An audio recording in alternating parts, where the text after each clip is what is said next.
Good morning. Yes, I like this energy on a Wednesday. Good morning. So my name is Lauren Shockey, and I am a proud double spider representing the class of 2008 and the Richmond MBA class of 2012.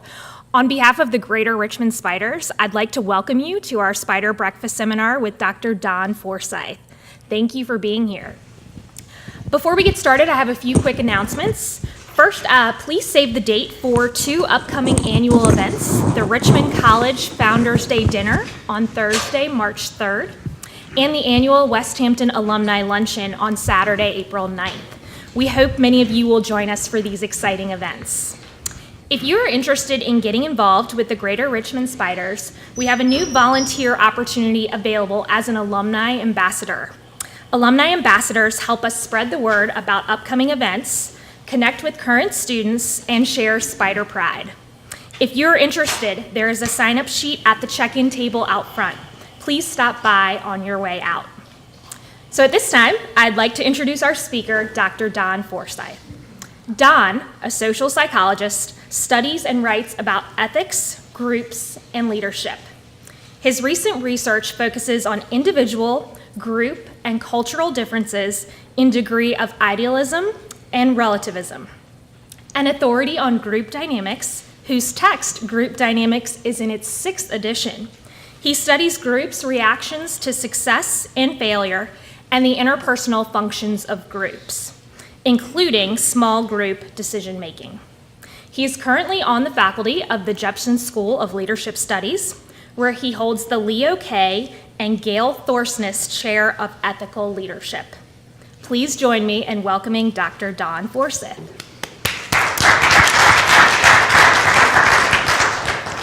Good morning, everyone. My name is Don, and I study groups. If that sounds like a public pronouncement of some stigmatizing personal quality, it probably should. It's true I'm a psychologist, but I'm not one of those kinds of psychologists. I don't help people.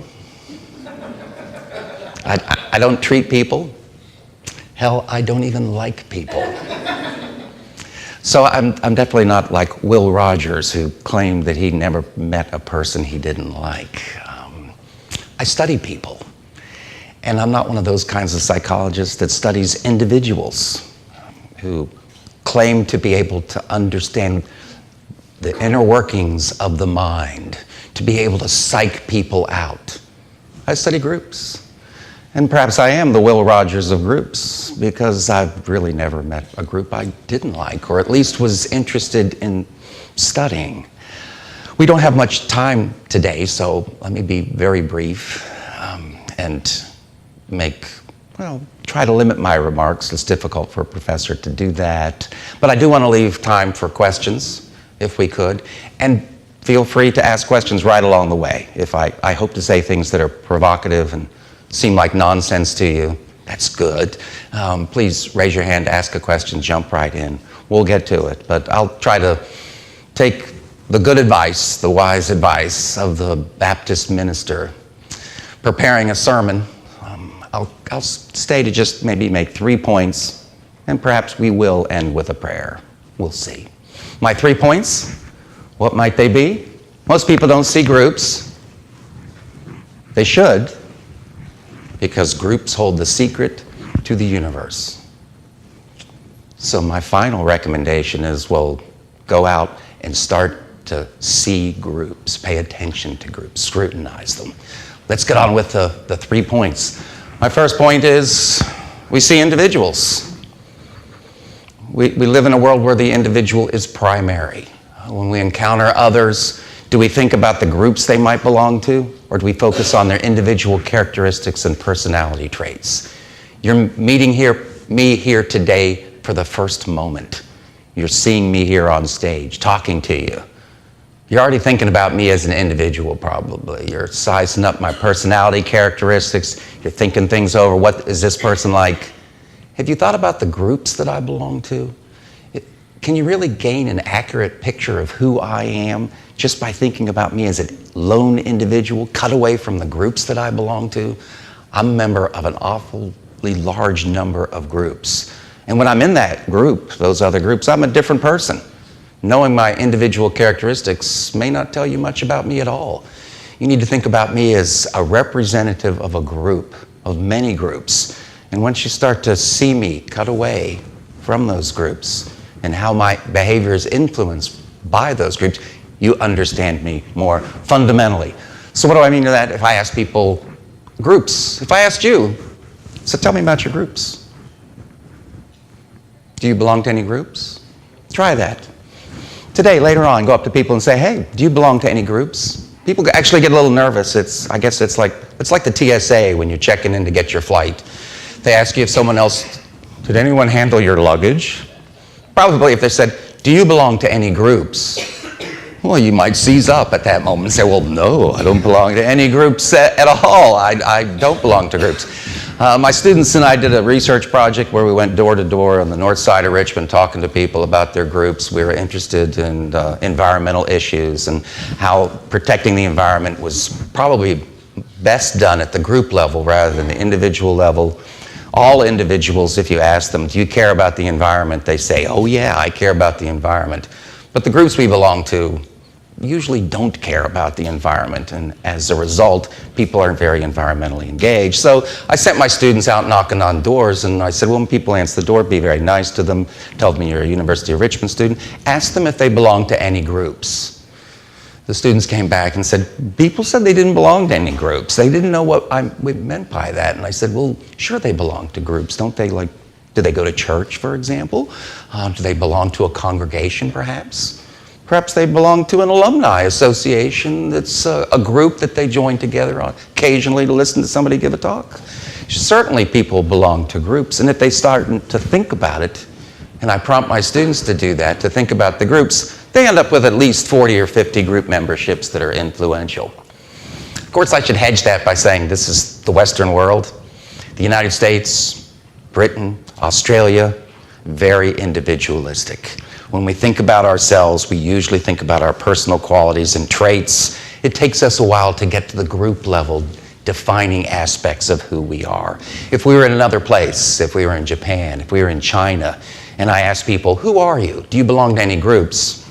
They would have a long list of groups to describe to me, but Americans typically think, groups, I don't belong to groups. It doesn't define who I am. But if you think about it, who am I? Think about who you are at this moment. If someone asked you to describe yourself in 20 statements, the famous McCune and Partland 20 statements test, who am I? When I ask my students to do that, they list those 20 statements filled with personality characteristics and traits, and sometimes a description of their emotions. It takes them a long time to get to their group memberships. But if you ask people from other cultures that are more group-centered, they quickly move to the groups and say, who am I? As an individual, I can't even describe myself as an individual. I need to know what group I'm in at this particular moment.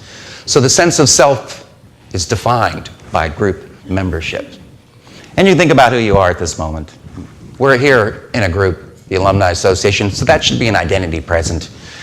But later on when you leave, when you left your communities, we all live in communities. How's yours doing snow-wise? I live in a small community of about 40 houses. They didn't plow us until late last night. We were very excited about it. We were very community focused. We're not that community focused except for we have a holiday party from time to time. And sometimes we get together to clean up the entrance, but that's about it. But the snow brought us together.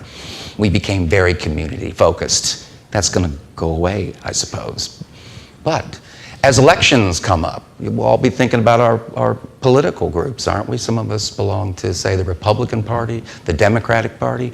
You weren't thinking about that group membership at this moment. I had you thinking about your membership in the Alumni Association. But now I've mentioned politics. Is it in your head? Are you now thinking about your group? Driving in today in traffic, did you notice a bumper sticker on the car next to you from the other political party, the one you don't like? Later, as you negotiated your way down the highway, did you let that person in? Or did you say to yourself, no, I'm not letting that person into traffic. Yeah, it looks like there's a snowdrift up ahead. They're doomed. I hope they make it, but that's what they get. They're not a member of my group.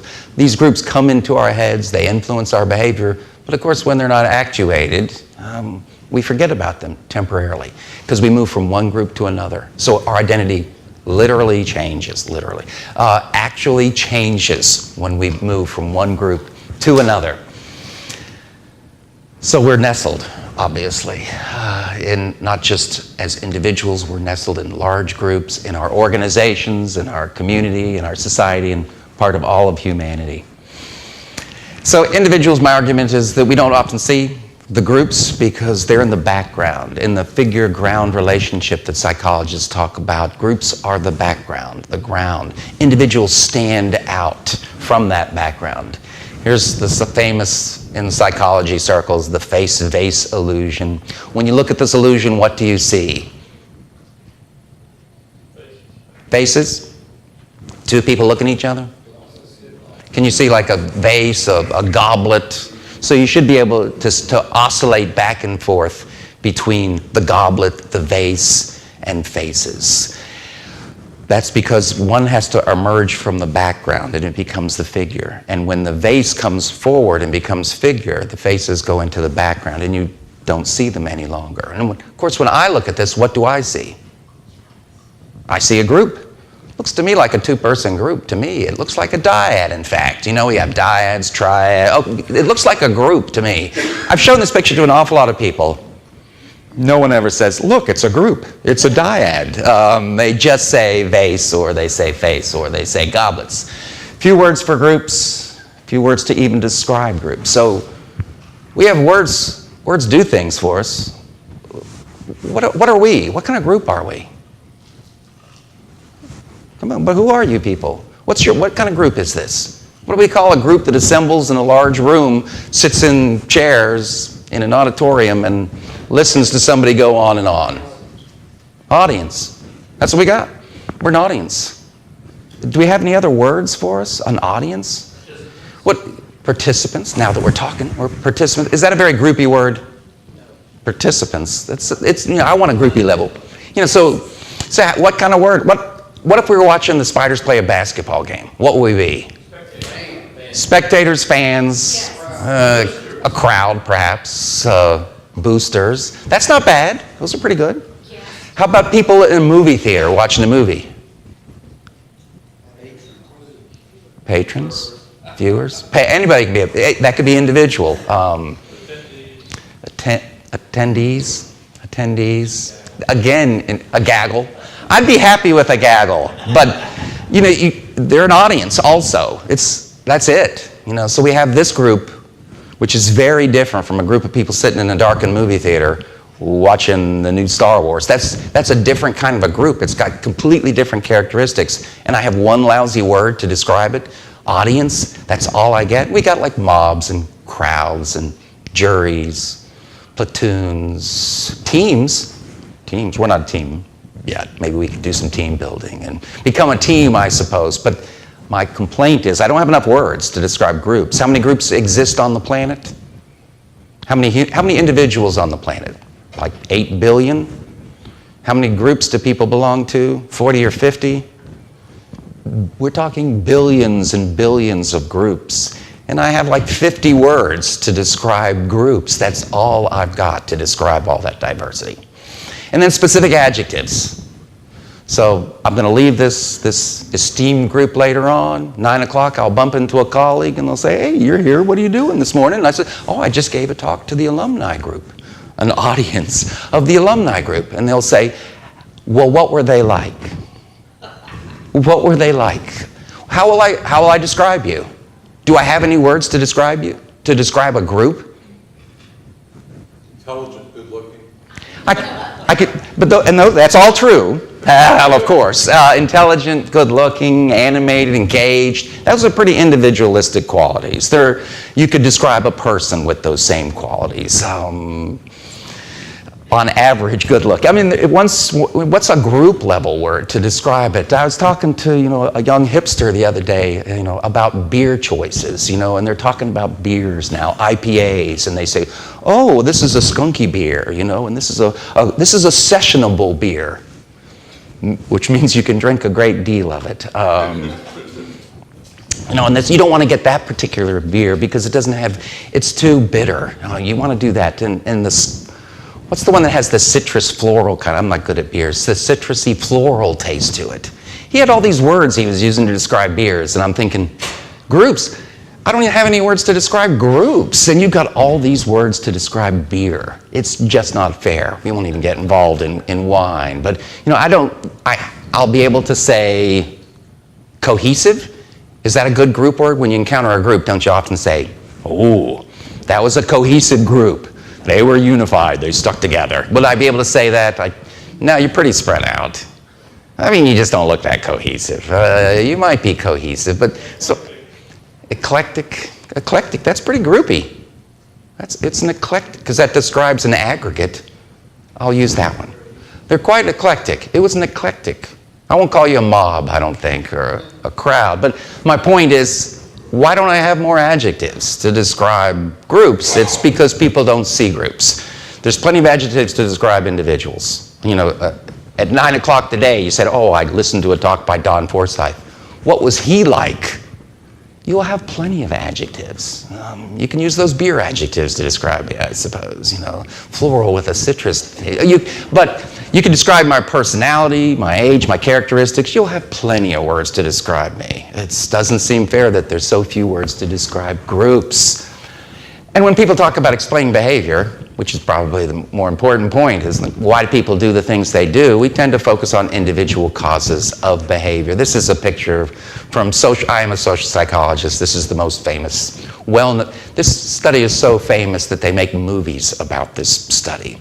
So this is the Milgram experiment, where he brought people into a laboratory situation and through a variety of subterfuges convinced them that it would be good for them to give electric shocks to another person who did not want to receive those electric shocks. And the question was, would they obey? Would they go along with the demands of the experimenter? And we all know the answer, don't we? Yes, they would obey. They gave painful electric shocks to another person, even though that person said, I don't want the shocks, let me out, I refuse to participate, I won't go on. The people still gave the electric shocks. Why'd they give the electric shocks? What do most people say when they hear about this study and they wanted to explain that person's behavior? They say, well, they told me to, the person told me to, but they think that they should have resisted. These individuals were weak. They went along. They were conformists. They didn't have enough moral fiber to resist the pressure of the experimenter. In fact, sometimes they say, well, there's something wrong with those people. If you were in the Milgram experiment, would you give the electric shocks in the Milgram experiment? Sure. Yeah, sure we would. Would I? It's pretty easy for me. Sure, I would do it. The explanation typically focuses on the individuals. But as a social psychologist, I would say, well, no, it was an incredibly powerful group situation.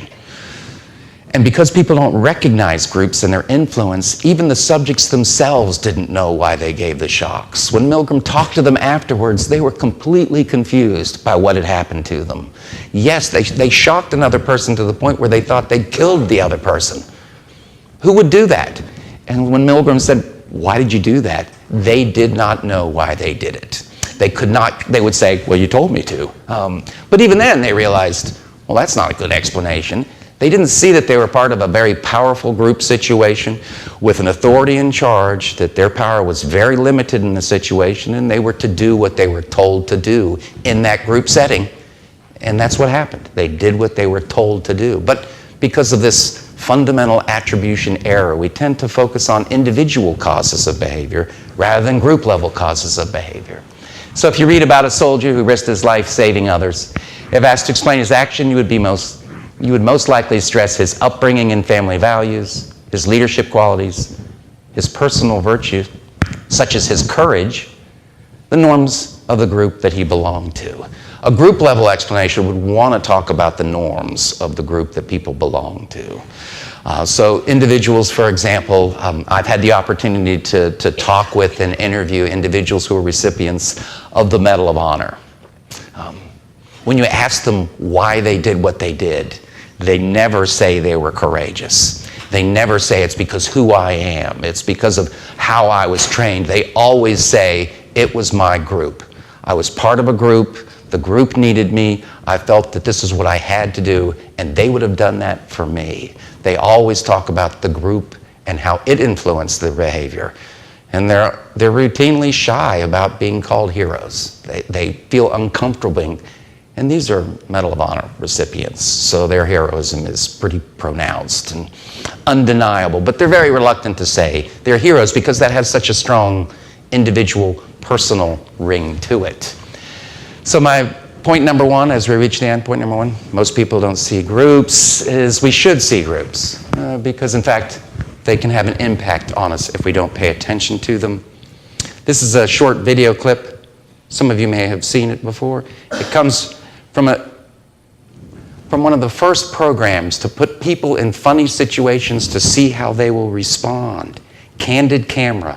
Still the best, I think, in terms. The elevator now is a candid star. These folks who are entering, the man with the white shirt, the lady with the trench coat, and subsequently one other member of our staff will face the rear.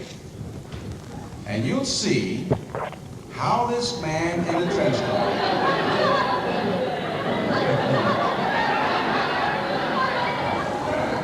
tries to maintain his individuality,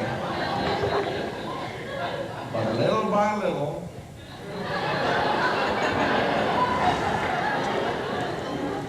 he looks at his watch, but he's really making an excuse for turning just a little bit more to the wall. Now we try it once again. Here's the candid subject. Here comes the candid camera staff, 3 of them at least.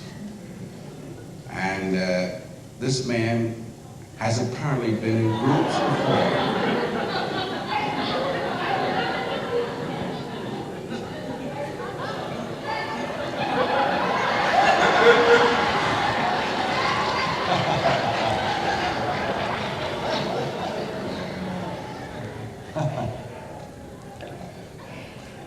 You're going to see a fellow who fights a little bit to withstand the group pressure now. He expresses his comfort in the way he looks and the way he wiggles a little bit, but watch.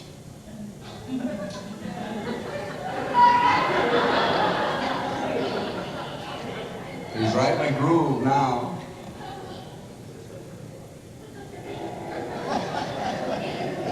The elevator hasn't budged, but the doors open a moment later, and this we find. Smoking a cigarette in an elevator. It was a long time ago.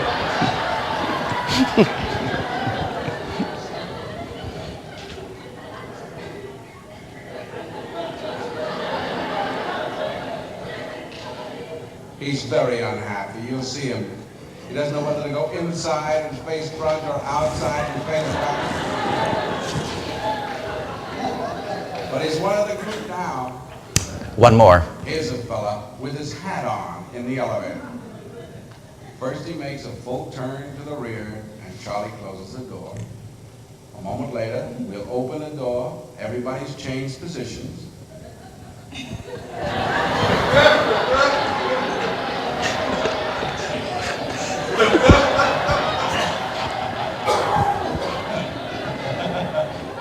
Now we'll see if we can use group pressure for some good. Now, in a moment, on Charlie's signal, everybody turns forward. Notice they take off their hats. And now, do you think we could reverse the procedure? Watch.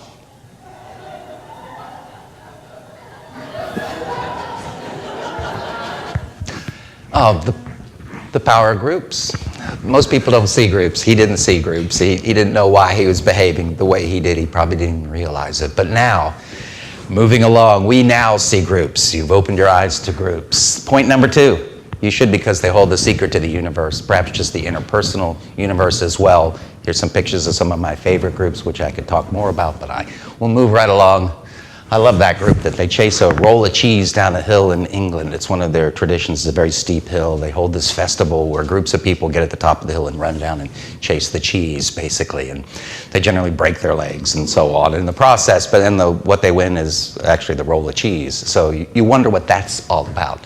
Fascinating groups, though. There's the Eagles up there. I'll mention that just because it's timely. Glenn Fry passed away recently. He was part of the Eagles. It turns out that he and Don Henley, were the key to the Eagles. Many other members of that particular group came and went. And they had substantial conflict within that group over the years, but those two individuals remained part of that group. So it's unlikely that in summer festivals in the future that they'll be able to say that the Eagles, unlike Leonard Skinner, for example, who seems to continue to play despite all the members of Leonard Skinner no longer being with us. But the Eagles, I don't think, will be able to play any more summer festivals. But why should we pay attention to groups? They hold the secret to the universe. It's important if you want to understand the world around us, understand groups. Examples are they invent everything. Good illustration of that is the personal computer. Who invented the personal computer? Steve Jobs, right? Bill Gates. Didn't they just sit down and build the personal computer? No, of course, it was a group. A group built the personal computer. In fact, it was a group in a research lab funded by the Xerox Corporation, the Palo Alto Research Center, in fact. It was a large group of very talented individuals who built the components of the first personal computer. They built it in the lab. They invited the Xerox. This is a good group story, I suppose. They built that personal computer, and then they invited the executives of Xerox to come in and look at their work. What did those executives say about that personal computer? They go, what are you going to do with this? What are we going to do? We asked you to do stuff, document preparation. Oh, they invented the same group invented the laser printer that we were putting up with those dot matrix printers and the daisy wheel printers. They created the laser printer. Xerox loved that laser printer. They said that's a good thing because we make documents. We don't need this thing that you created. This person, they didn't call it a person. We don't need that anymore. You can do anything you want to with it. So the individuals who built it took out personal patents on all the different components that they had the most responsibility for. And then they invited other people in to see it. Those people included Steve Jobs and Bill Gates. They came in and saw it and said, this is a good idea. I think I can make some money with this. And so they took that personal computer idea and ran with it. But when I say they invented the personal computer, I mean, they actually did. They created the screens that allowed you to see what was happening. The little icons, they created that system. They built the mouse, and they networked these computers they built together, creating what they called a crazy name, the Ethernet. They created all of that as well as the laser printers. Talented group. So no single individual invented the computer, and you could probably say that about virtually all the other things that we use. They discover everything. We often think of the scientists working in solitude, discovering fundamental principles about the world we belong to, or the explorers going out. Marco Polo. Do you think he was alone? You read about him, oh, Marco Polo. Yeah, I'm sure he went all by himself. No, he was with a large group of other people. In fact, two of his uncles were with him. So it was like a family outing. But we never get to hear about the actual group that Marco Polo was a part of. Christopher Columbus, we know. Lewis and Clark has recently been investigated more thoroughly. That was a pretty big group. They were the leaders of that group. They were pretty influential, but they were led by a dyad as well. Hillary and Tenzing. Hillary got all the credit. He climbed to the top of Mount Everest. Tenzing was right there carrying things for him. So really it was a dyad that reached the top of Mount Everest. And it also appears that other people had already reached that summit before. They just weren't Westerners, as it turns out. So they didn't make headlines. And of course the NASA missions as well. We generally don't, Mercury, they sent single individuals up. But ever since the Mercury NASA projects, we send up groups. They're thinking about Mars. The Martian was an exciting movie that just came out. They sent a group, didn't they? Pretty big group, in fact. The group they sent makes no sense whatsoever. That's not the composition of the group that NASA plans to send to Mars. It just won't work, basically. Who are they going to send to Mars? How many people? How big's the group got to be? It was too big a group. They're probably going to send 4 people. They're unhappy with the Apollo. They sent 3.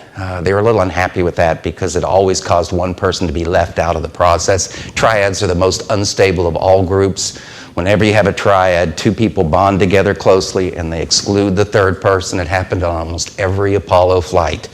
But they couldn't sustain 4 people. They just couldn't build a craft that was big enough to keep 4 people aloft. So, and they had to have somebody up orbiting the moon and send a team down to the surface of the moon. So they were stuck with 3 people. Mars, they say, well, we're not sending 3 people to Mars because it takes a long time and they'll kill each other if we send a triad. So let's send 4 people.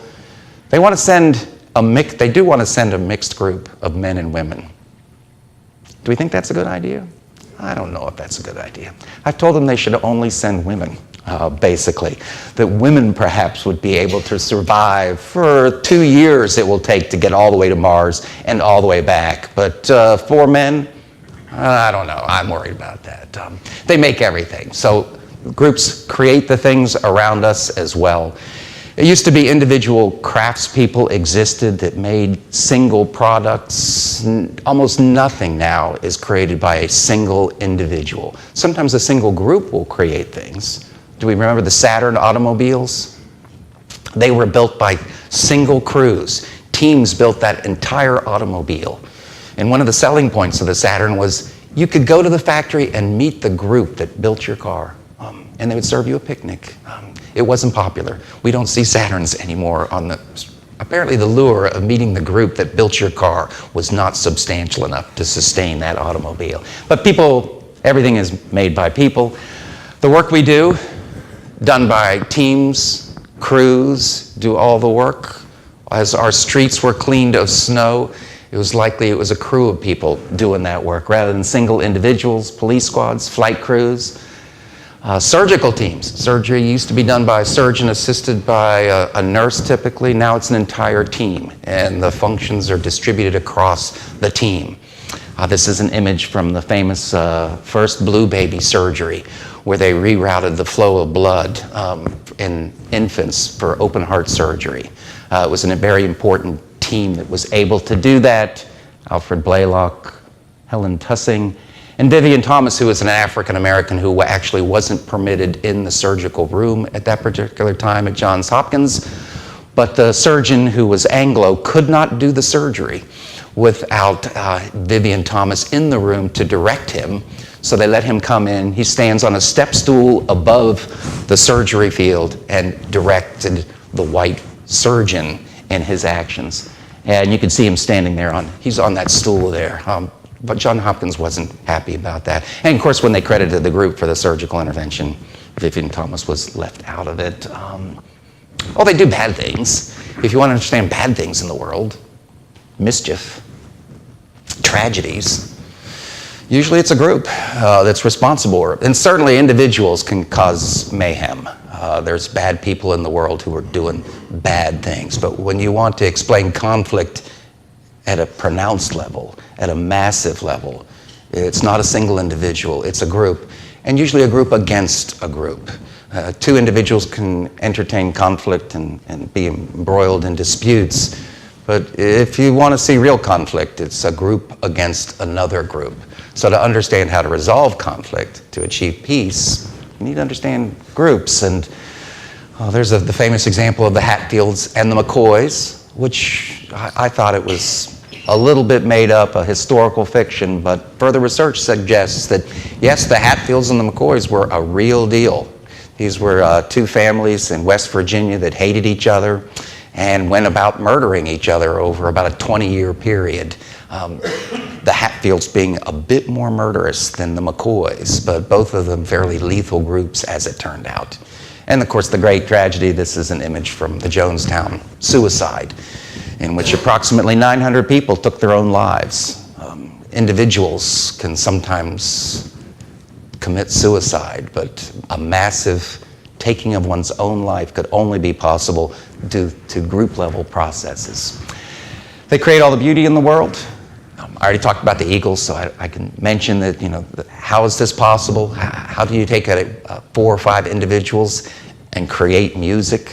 How is that possible? I started the session, if you came earlier, It's a very fascinating project. It's a composer who has individuals sing into their computers and through Skype collects their voices.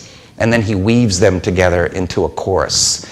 But you can't have a symphony, you can't have an orchestra, you can't have a rock band unless you understand group level processes. Oh, there's the Impressionists. I should mention the Impressionists. We always think of the Impressionists as single individuals, toiling alone, but the Impressionists remarkably worked collectively. They painted together. They often went out into the fields around Paris, side by side, and painted together. Some of their paintings, they couldn't tell who painted them. A year later, they would say, is that mine or is that yours? They were so closely connected that they were a group creating a vast change in art and beauty. They created the Impressionists movement. And unless they had collaborated, it never would have happened. Flash crowds. Oh, but decision making. Many of you work in organizations that make decisions. Do single individuals make your choices? Something substantial comes up. For example, here at the university, they make decisions about the snow. Should we close the university on snow days? Does President Crutcher wake up in the morning and say, I'm going to make the call. I think I'll close the university. Is that how it works? No, it doesn't work that way. No one wants to make that decision by themselves, particularly if it's a beautiful sunny day. It's like, well, who decided this? Or if they say, let's go for it, and the snow is terrible. So actually there's a group of people who get together, talk it over, and make a collective decision. People who have greater wisdom than a single individual. Most decisions are made by groups, business decisions by their executive boards and teams, juries. We just had a fascinating case of Florida. The Supreme Court told Florida they can't do what they've been doing for many years.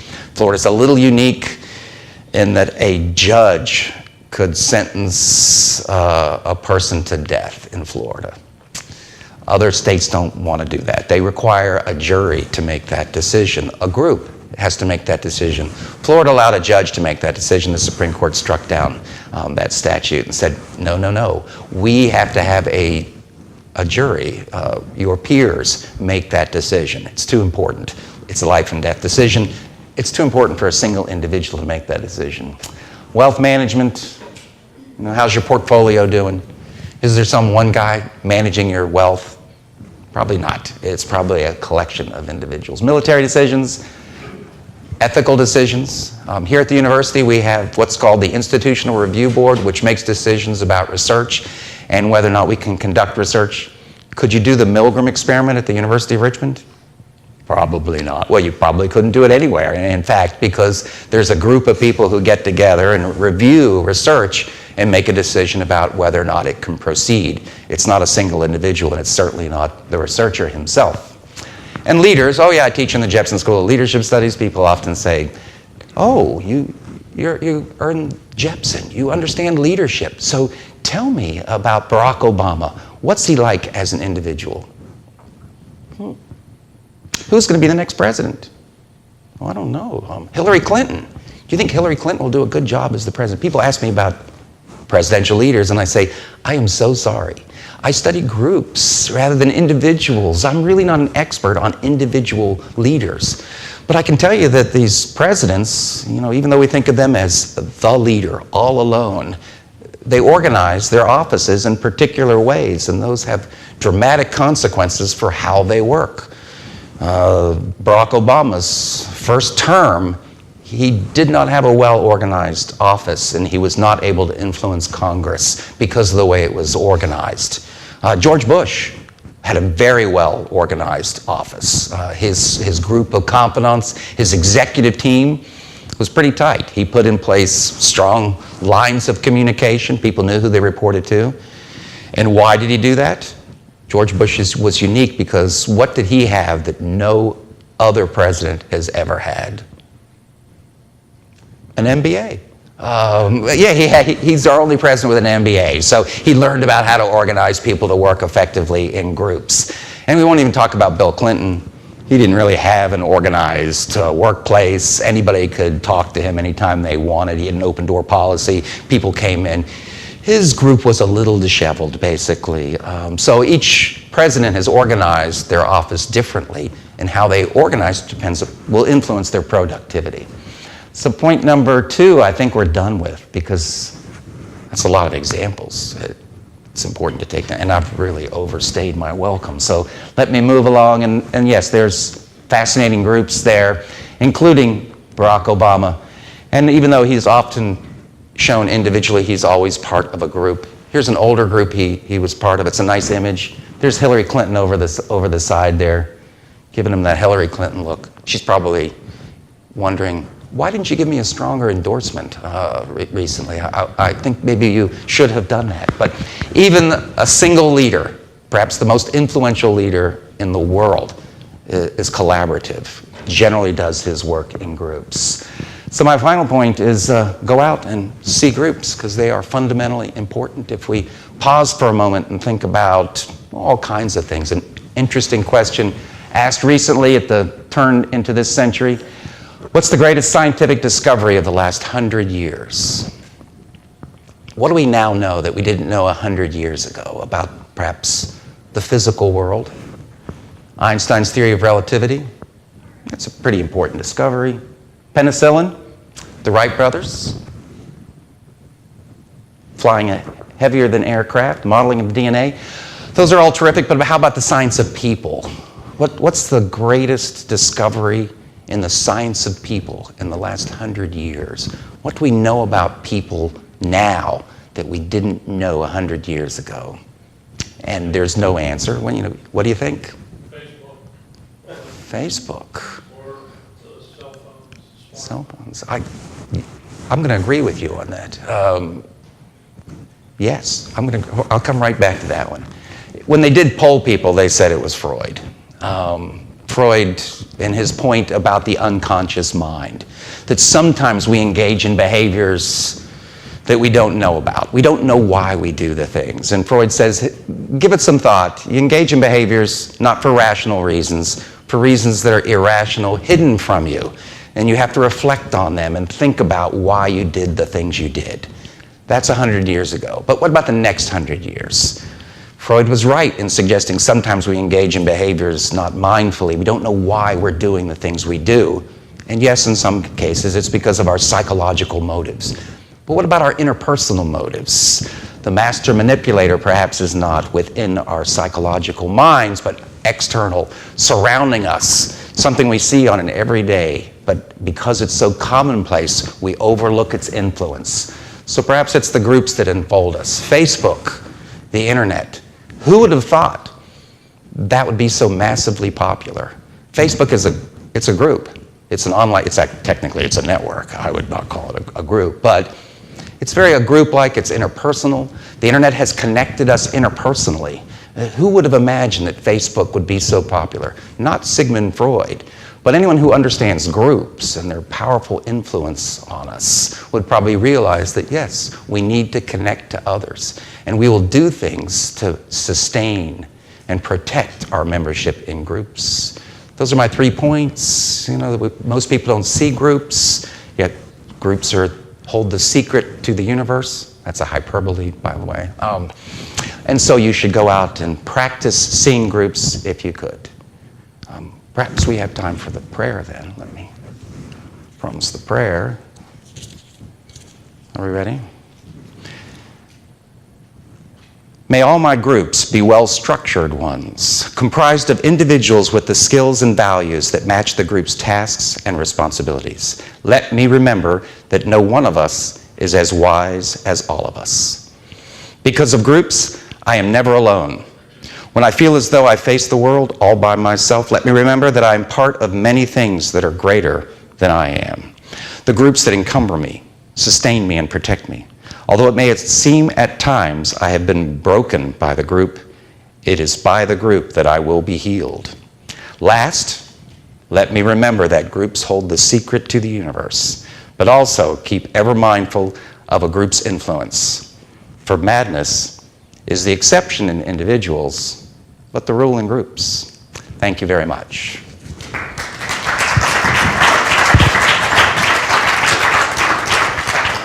I talked too long, I'm sorry. We have time, though, for questions.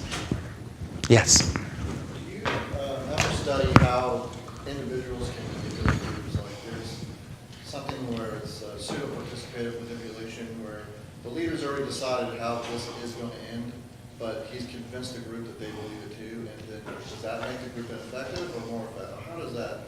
How do you study that? So this is a good question. It's like, for example, I'm not sure what the question is. Do leaders do that? How do you manipulate a group? And now that you see groups, now that you recognize that the key to understanding everything is groups, that you would be in the place where you'd have to manipulate them is maybe too difficult a word, but certainly work with them and see how things will play out. And one thing that a skilled influencer in groups will do is convince the group it's their idea, and certainly let them know that they had a voice in it. You know, how many group leaders have made the mistake of making a decision and then presenting it to the group? Yes, and the research confirms that's a mistake. Ideally the group is involved in making the decision. That would be great, that it truly is consensual, that you want to make a decision, you talk to your group, you work with people, the ideas come from the group, you consolidate all those ideas, you narrow them down, the group will be far more committed to enacting the final solution. If you can't get that done, the second stage is to convince the group that you did, that, oh, this was a consensual decision, everybody agreed to this. Probably that has to do with political skill. It may be, a personality variable where an individual has a higher Machiavellian score, for example, would be more likely to do that. I do admit that I was just talking groups here, but I studied personality characteristics as well. And that's the flavor of different leaders. You know, a Machiavellian leader who's more socially skilled, and that has a negative ring to it, I suppose, but is able to manipulate the group more effectively. A narcissist, they're very popular as leaders, but they don't care about the group very much. You know, they just would not bother to do that. They say, this is my decision, it's a good decision, because I'm a narcissist, so we're going to do this, and then the group won't like it very much. And I've seen excellent leaders make the mistake of not knowing what their group is doing. I was in a faculty meeting, we were having a decision on something, and our leader was he's a positive psychologist, a really nice fella. We liked this guy a lot, and we had two choices between A and B, and we voted a couple of times, and it was like A and B, they're running neck and neck. And so he says, well, here's what we're going to do. He says, I really favor A. So we'll talk about it a little bit longer, but you know, if we continue to be like neck and neck, we're going with A. He took the next vote. What happened? B won like it was 90% to 10. It shifted completely, and he was flummoxed. He goes, I don't understand what happened. It was like, it's the power of the group. You threatened the group. You took away their responsibility. You said you were going to intervene and force a decision. They didn't like that. So he should have worked with that group a little bit better. A lot of it is based on group affirmation. You look at the people in the elevator turning. I mean, it is the affirmation that we want of the group.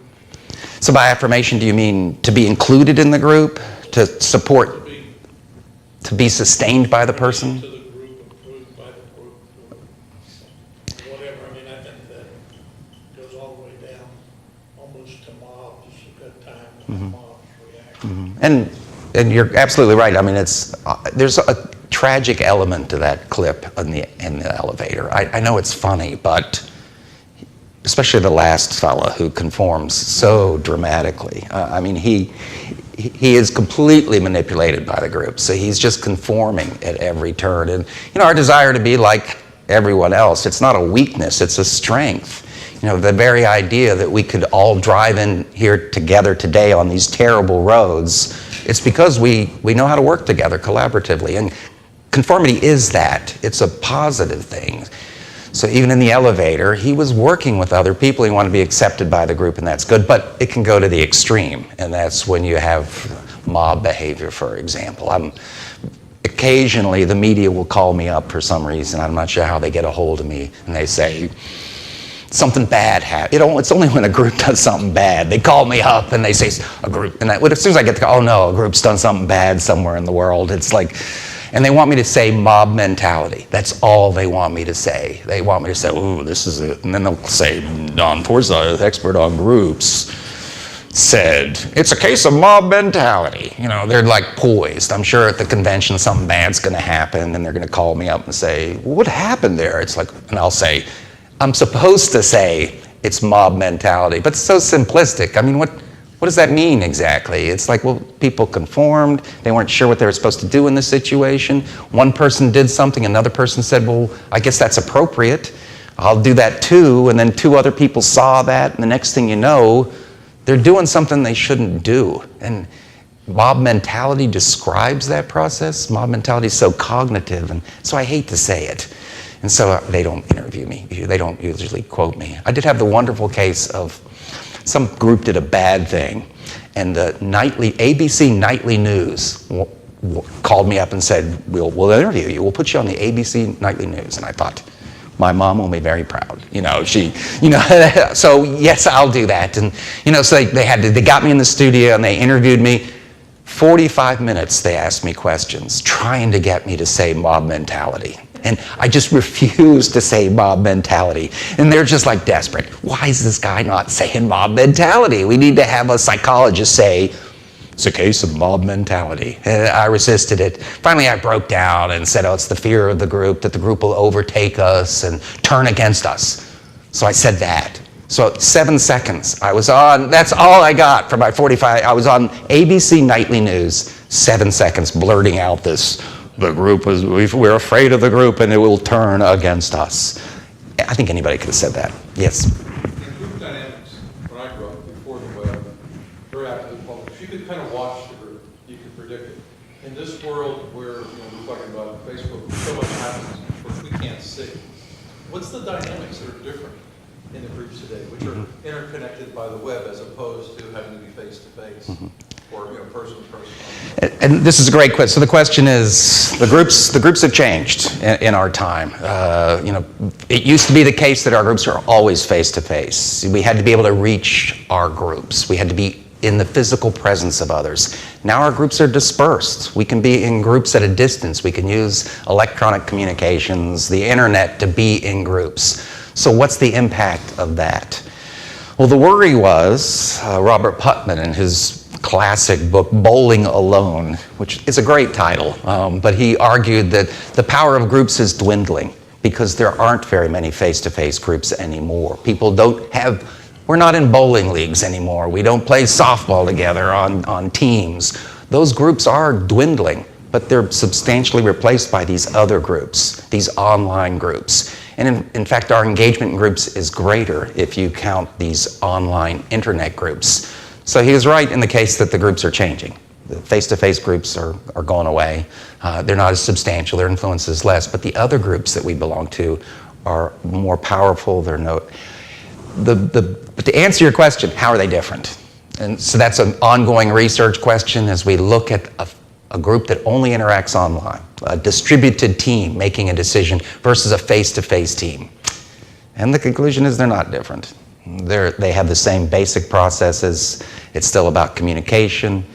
Obviously, nonverbal communication is weaker than that, but fundamentally their dynamics are the same. Conformity appears to be greater in online groups rather than less. Face-to-face groups conform. There's more non-conformity and deviance, if you will, in a face-to-face group than an online group. People conform just as much. The norms are just as powerful. When they invented the internet and they started creating these online groups, they thought the groups would be very misbehaved. They thought that they made up the word flaming, that people would flame each other on the internet and say just scandalous things to other people. And they do that sometimes. If you log into the New York Times discussion board, you'll see that sort of thing, but that's because it's not a very intact group. It has loose boundaries. Anybody can wade in there and say anything. But the actual groups that are online, the community groups that are online, they're very strict in their policies. And if you go in there and say something that the group doesn't like, that's it. On this campus, we have one of the most controversial softwares. interpersonal softwares. It's called Yik Yak. I don't know if you've heard about Yik Yak. You probably aren't in Yik Yak. I am. It's a lot of fun, Yik Yak. It's anonymous, but it's geographically based. So to be in Yik Yak, you have to be in a certain area. So when it snowed over the weekend, the students went into Yik Yak. They didn't actually have to go anywhere. They went into Yik Yak and they talked to each other. And it can get ugly. You know, they can say things that are homophobic. They can see things that are racist. They can do bad things. But Yik Yak removes those messages. They're voted down by the community. So if somebody says something that's against the norms of the group, the rest of the group comes in and says inappropriate, wrong, and they vote against it, and it just disappears, and it's gone. And you can talk to people around here who says, you know, I use Yik Yak and I post things frequently. They're never visible. And it's because they're saying things that the community doesn't like. They're like, well, so for example, you have somebody who's disgruntled. They don't like the University of Richmond. Or they don't like spiders, for example. It's like, that's a common, spiders, why would you be the spiders? They're like a bug. We don't like spiders. We should change the mascot. You go to Yik Yak and say, I don't like being a spider. I think we should change the mascot. It will never see the light of day. As soon as you do that, members of the Yik Yak community, that's the students, will say no. We're going to vote negative. I'm not sure how they do it in Yik Yak. They will say no. It'll disappear. VCU, if you go into VCU and get on their Yik Yak, it's a whole different story.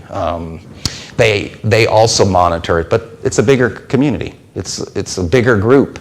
And so there's much more diversity of opinion expressed at the VCU Yik Yak. But to me, it's just a group. It's fascinating. I like to see it. And I do like the forum pages where people post. Some of them are just groups. It's the same people. They're talking to each other online, and you can just see it coming. I'll confess I read the Chronicle of Higher Education, typical professor thing. It's like got a discussion board where people talk about events, but they know each other. And so you see their little handles, and they log in, and they'll be talking to each other about some event, and they'll say, well, let's not make a final decision until, and then they'll mention somebody who's anonymous. They don't know who the person is, but they always comment. So they're just waiting for that person to join the group. So the long answer to your question is, even the online groups, they have the same basic dynamics as the face-to-face groups. That's my conclusion now. We might discover that, no, they're pretty fundamentally different. They have to be fundamentally different. We gathered here together face-to-face, didn't we?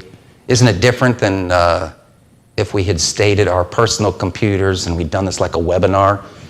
Because you know how terrible webinars are. You have it running, but you got your phone open, and your phone's going off.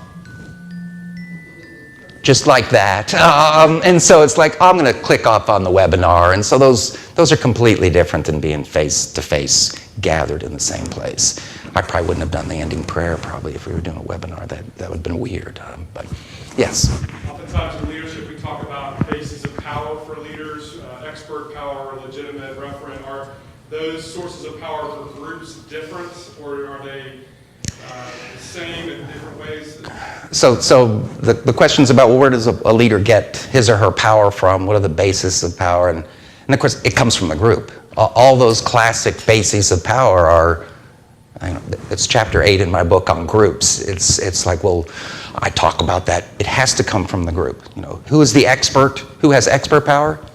It's relative to your group. You are the expert in your group. If you're the best one in your group, you have the expert power.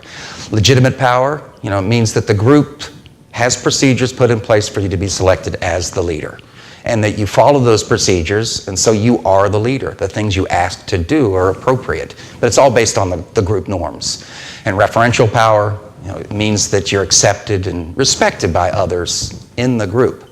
So it's all of those bases of power are sustained by group level processes. So if you don't watch out for the group, you will lose your basis of power. And of course, that's the message from the social networking studies of groups, which would be another fun topic to discuss. I love that kind of research where we all know that there's a formal and an informal network linking us together. And sometimes the formal network is unrelated to the informal network. And so who gets things done? And whenever they do a social network analysis of an intact, well-functioning organization, they discover vast disparities between, it's telling me I'm finished, it's 9 o'clock, so I've got to, they find they're just different. And the typical case is the head of the group, who's supposed to be the boss, is not the boss. If you want to change something in the group, if you have a new procedure to put in place, if you have to communicate differently, usually it's a staff person who's actually in charge of the group, who'll be making the decisions, and that's the person you have to get on your side, convince that person it's a good idea. And once that happens, then the boss will go along and the rest of the group will go along.